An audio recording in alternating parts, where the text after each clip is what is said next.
So I want to show you some ways how to creatively use the noise oscillator in Xfer Serum. So what I've got here is one of the presets of my preset pack on Splice.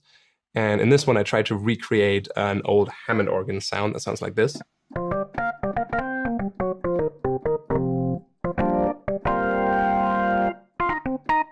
And I used the noise oscillator in this case to create this little click at the beginning of the sound that you can hear. So without it, it would just sound like this. And with it, so the noise by itself just sounds like that. It goes up and down in pitch with the notes I'm playing. So for that, I was using the key tracking modulation over here. So you can just assign this to the pitch knob over here. That by itself just changes the pitch of the noise. But if I press different keys, it doesn't change in pitch. So I can just drag this over here and it'll move the knob according to what keys I'm playing. So that made it sound a little more realistic. Another thing I did in this preset was using the macros to kind of emulate a retro chorus effect, also called a Leslie. So if you move this knob up, it'll go from a very slow chorus to a very fast and spinning chorus. So what is actually happening here is, as you can see on this little number, it's modulating 7 things at once.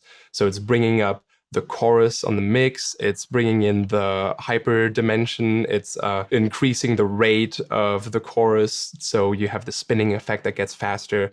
So this is another example of how you can modulate many things at once and change the character of the sound really quickly with just one macro. So the wavetable I've been using for this is just a sine wave that gains more and more harmonics over time in this wavetable. So if I sweep through it, it just sounds like this.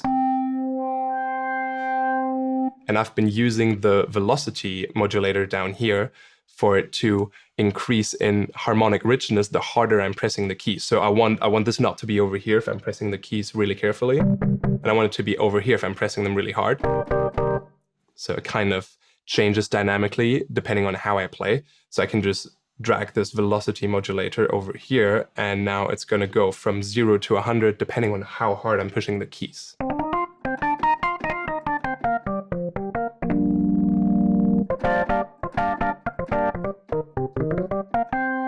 Another way to use the noise oscillator creatively is shown in another preset from my pack called Unstable Noise Pad, where the noise oscillator is the sole sound source and it's only being processed by filters to create a patch. Sounds like this.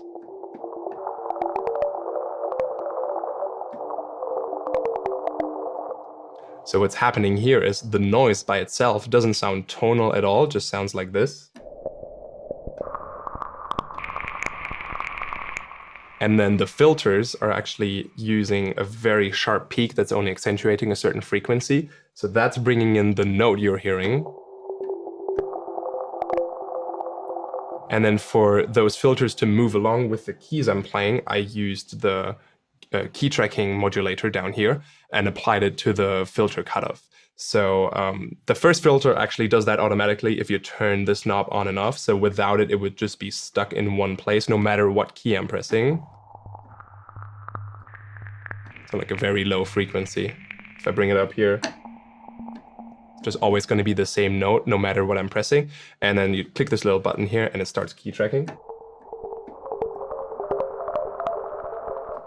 But you can do this with any knob, not just with the filter cutoff over here, because, for example, the filter in the effects section is missing this button, but you can still do this by just applying the key tracking modulation to it and turning it all the way up. And now this is going to track your key position just like the other filter. So now the key tracking moves both filters to whatever note I'm pushing, and then that accentuates a certain harmony in the noise, making this a melodic patch again. So those are 2 ways to creatively use the noise oscillator in Serum.